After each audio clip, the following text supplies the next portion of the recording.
Bonjour à tous, nous sommes en été et les jeudis du classique se penchent aujourd'hui sur une œuvre de circonstance, puisqu'il s'agit de l'un des célèbres concertos pour violon, le deuxième du cycle des 4 saisons d'Antonio Vivaldi. Sans doute l'un des tubes les plus appréciés de toute la musique occidentale, j'ai cité l'été.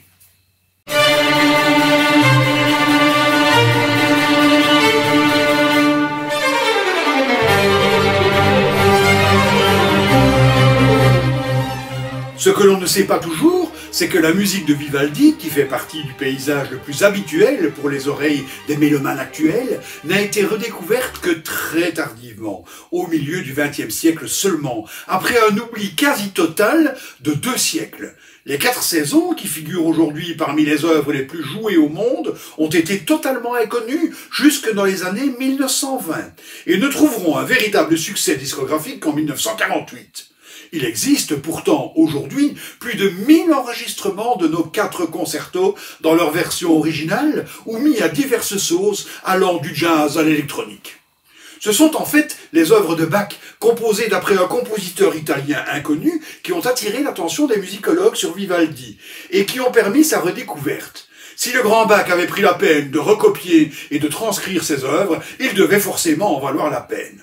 Aujourd'hui, seul le nom d'Antonio Vivaldi a le pouvoir d'éveiller en nous le sourire du soleil d'Italie et surtout d'évoquer Venise à laquelle sa musique est complètement liée. C'est donc au cœur de la Sérénissime que notre compositeur est né et a vécu une grande partie de son existence. Il est né en 1678 dans une famille de tailleurs. Son père exerçait également le métier de barbier et plus tard de violoniste, d'abord amateur, puis engagé dans l'orchestre de la basilique Saint-Marc. C'est sans doute lui qui a donné à son fils le goût pour la musique. Antonio est né le jour même d'un tremblement de terre dans la région, et il semblerait qu'on ait pu craindre pour sa vie dès son premier jour. Certains semblent émettre l'hypothèse que ce fait aurait conditionné une fragilité de santé qui l'accompagnera toute sa vie. Il se plaindra constamment d'un resserrement de poitrine, qu'on assimile aujourd'hui à une forme d'asthme. Toujours est-il que la vie de notre compositeur reste mal documentée, et que de larges pans de son existence restent totalement inconnus.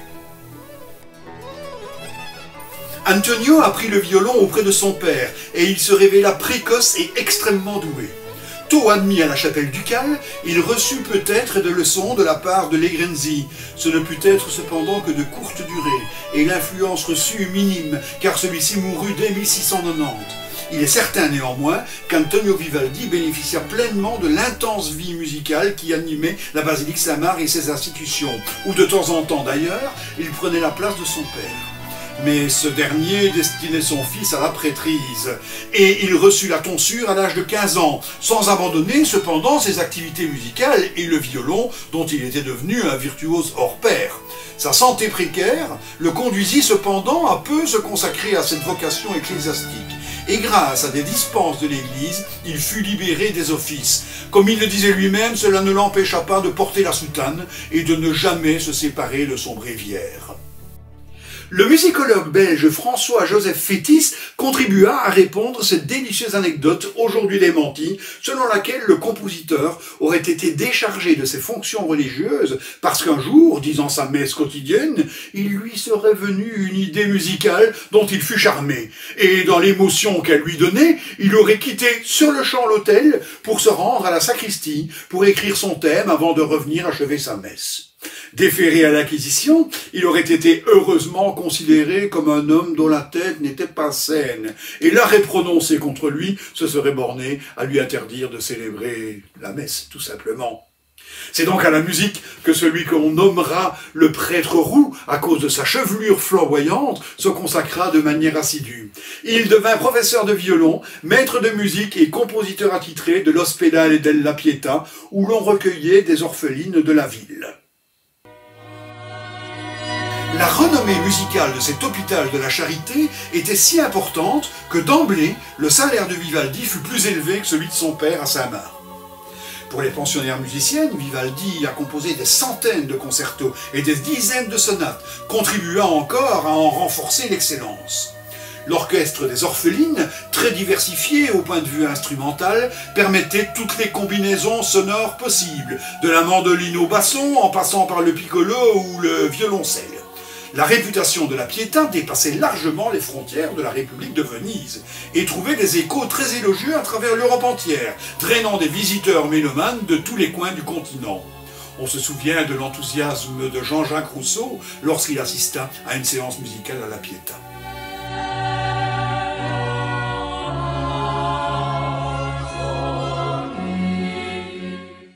À cette activité prenante, Vivaldi ajoutait celle d'un homme de théâtre, d'un compositeur d'opéra, d'un impresario, d'un violoniste virtuose également. Sa réputation l'avait d'ailleurs amené à voyager jusqu'à Amsterdam, où les 4 saisons d'ailleurs seront publiées en 1725.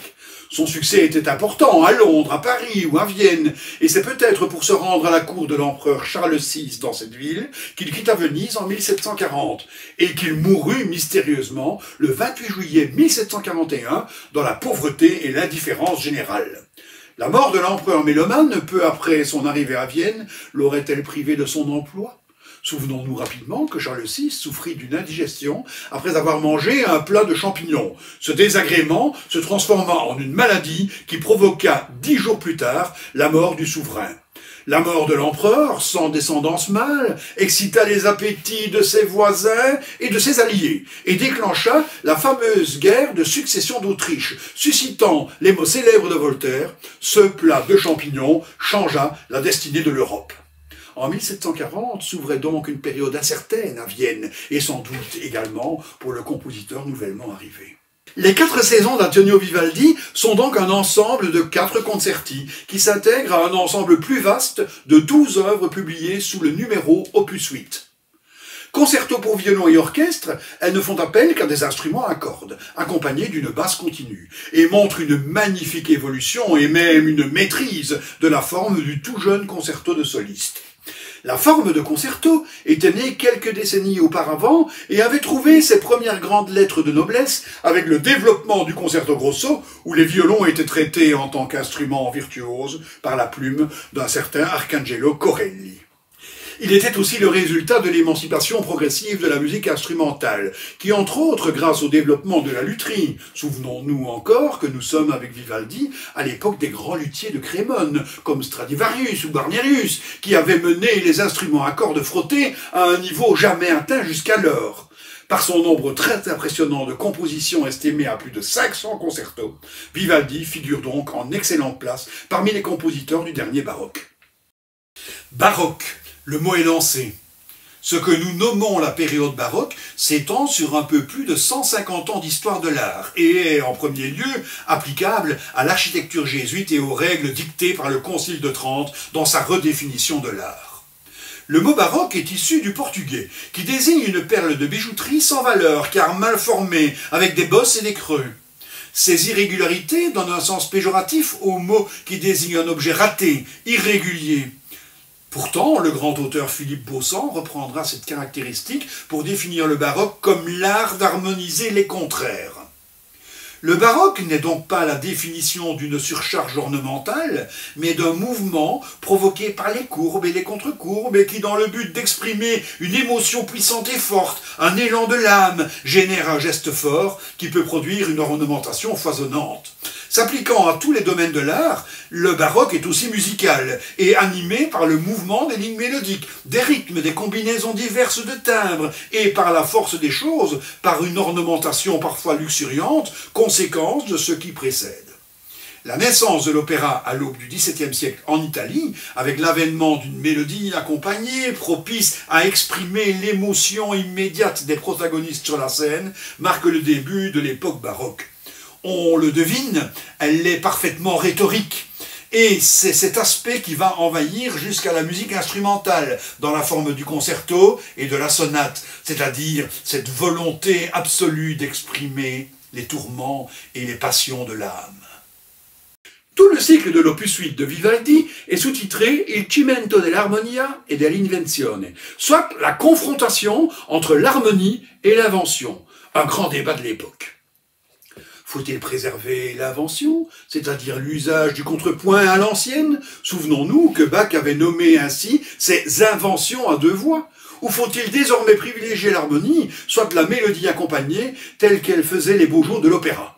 Le débat fait rage, mais Vivaldi semble nous prouver ici que l'un et l'autre se complètent et s'entraident dans l'expression juste des émotions. Et quoi de mieux que la preuve en musique, avec des œuvres descriptives, des œuvres à programme, qui, par les diverses techniques d'écriture que sont le contrepoint et l'harmonie, pourront mener à bien les caractéristiques évocatrices et très imagées des 4 saisons.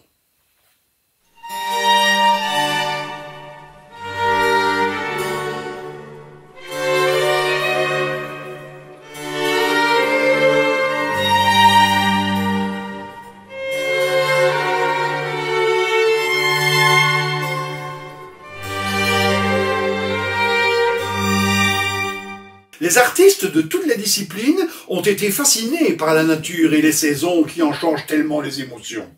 Au XVIIIe siècle, la science se développe et les visions que l'on a du monde se métamorphosent, mais l'art n'est pas en reste et son pouvoir suggestif et poétique reste entier. Lors de la publication, un sonnet accompagnait chaque saison.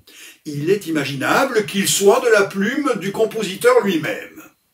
L'été est donc le 2e concerto du cycle des 4 saisons, et son propos est de montrer la torpeur estivale, le chant des oiseaux, mais aussi les craintes de l'homme face à cette saison souvent étouffante et imprévisible. Les vers qui accompagnent le premier mouvement sont ceux-ci. Sous la dure saison écrasée de soleil, hommes et troupeaux se languissent et s'embrasent le pain. Le coucou se fait entendre, et bientôt, d'une seule voix, chantent la tourterelle et le chardonneret. Zéphyr souffle doucement, mais tout à coup, Borée s'agite et cherche querelle à son voisin. Le peintre s'afflige, car il craint l'orage furieux et son destin.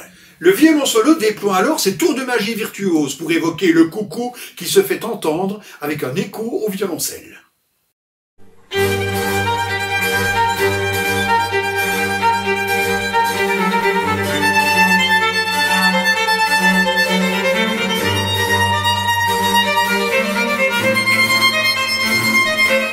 Et quand les langueurs de l'été réapparaissent, c'est pour bientôt faire place au chant de la tourterelle et du chardonneret. Le moment est absolument délicieux, virtuose et tellement poétique.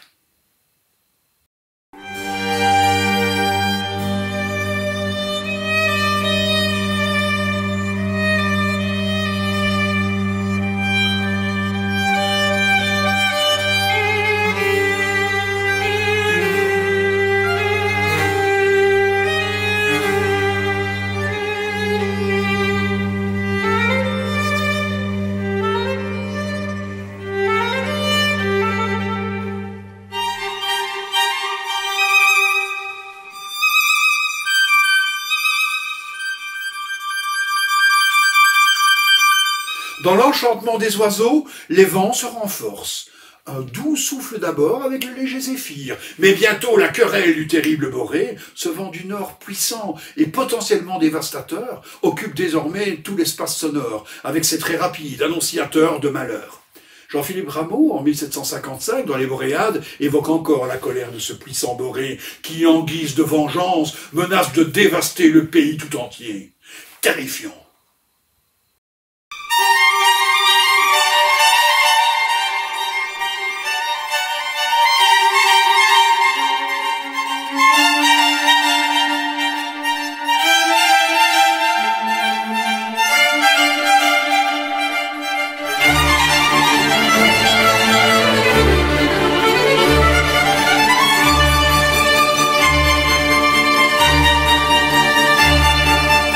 Le paysan lui-même prend peur et craint pour ses cultures et sa propre santé.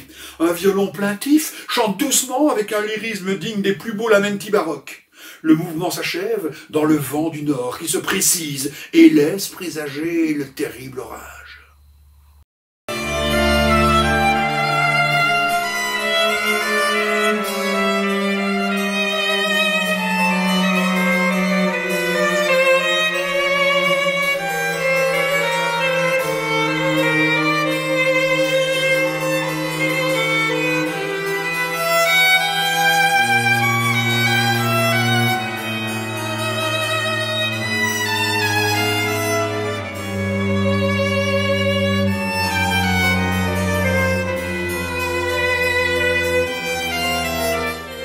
À ces membres-là, le repos est refusé.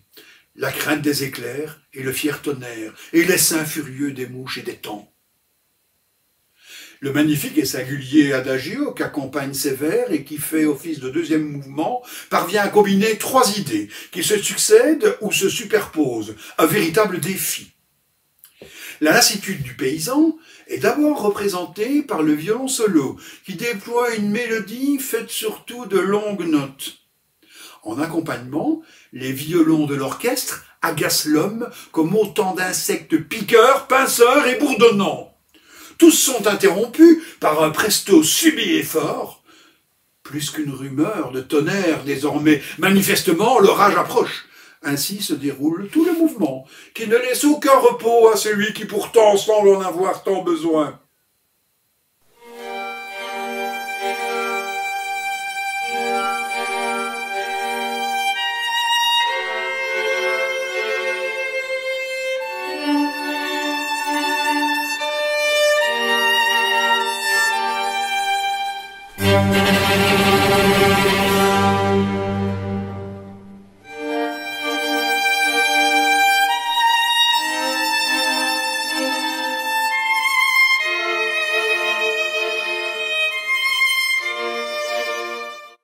Ce qui devait arriver arriva, voici la fin du sonnet. Ah, ces craintes n'étaient que trop vraies, le ciel tonne et fulmine, et la grêle coupe les têtes des épis et des tiges.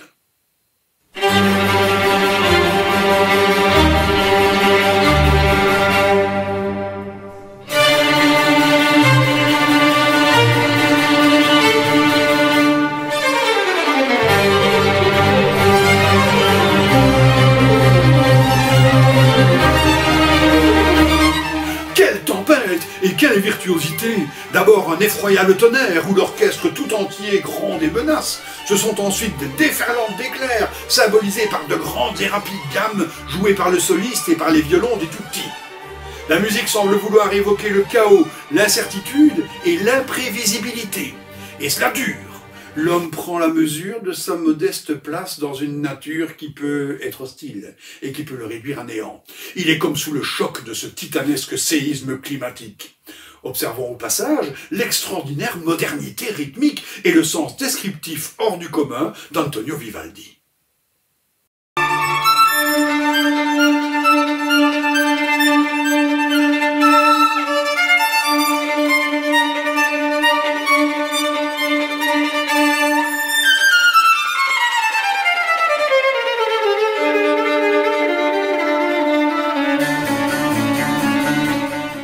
Les mélomanes les plus chagrins rétorqueront que l'orage n'est pas un vrai orage, que les éclairs et le tonnerre de la vraie vie ne se produisent pas en mesure. Ils railleront ensuite la stylisation du chant des oiseaux, ou le bourdonnement des insectes et les vents eux-mêmes qui sont loin de leur réalité. Mais l'art n'est pas une copie de la nature. Il en est une interprétation, une émanation qui transite à travers l'âme de l'artiste et parvient jusqu'à nous. En un mot, l'art est symbole. Et comme tout symbole, il se place au-dessus de l'objet qu'il décrit pour en révéler la quintessence. Platon et les philosophes de l'art le déclaraient depuis toujours, c'est le principe de la mimésis. Car si l'artiste devait imiter la nature et en rester le plus proche possible, alors autant regarder et écouter la vraie nature elle-même. Non, l'artiste va bien plus loin. Il associe son ressenti au phénomène naturel et place la dimension humaine de la perception comme postulat principal de son œuvre. L'époque baroque définit les canons de l'art qui doit, selon les préceptes esthétiques, plaire, émouvoir et enseigner. Les 4 saisons de Vivaldi appliquent ces principes. Elles plaisent et divertissent, car la musique est belle, et elle évoque des éléments parfaitement identifiables, dans une mise en œuvre technique et novatrice, et tout à fait remarquable. Elle nous émeut ensuite, parce qu'elle place l'homme dans un rapport à la nature qui décline toutes ses perceptions, ses joies, ses ivresses et ses peurs. Nous tremblons, certes confortablement, mais nous tremblons tout de même dans la tempête du final de l'été. Enfin, ces 4 concertos nous enseignent. Ils nous enseignent les bienfaits des saisons, de leurs fruits, mais aussi nous avertissent de la place de l'homme au sein du cycle de la nature. Et puis ici, on peut apprendre un peu d'ornithologie. Là, on comprend le rôle des vents en fonction des saisons. Ailleurs encore, on peut apprendre que la lagune vénitienne a pu être gelée en hiver. Et on découvre sans trop de difficultés que Vivaldi a vécu le célèbre grand hiver de 1709. On se régale enfin des sonnets d'accompagnement. Les enseignements sont multiples et de l'ordre esthétique, certes, mais aussi de la culture au sens large. Et se cultiver, c'est semer son champ pour en récolter le fruit. C'est apprendre en s'amusant et en vibrant. Mais quel bonheur, quel bonheur! C'est ce que réalisent ces fameuses 4 saisons, qui, comme le disait un certain Molière dès 1664 à propos des œuvres théâtrales, elles parviennent à corriger les hommes en les divertissant. Voilà une belle piste de réflexion pour tous ceux pour qui l'art est portion négligeable de notre existence.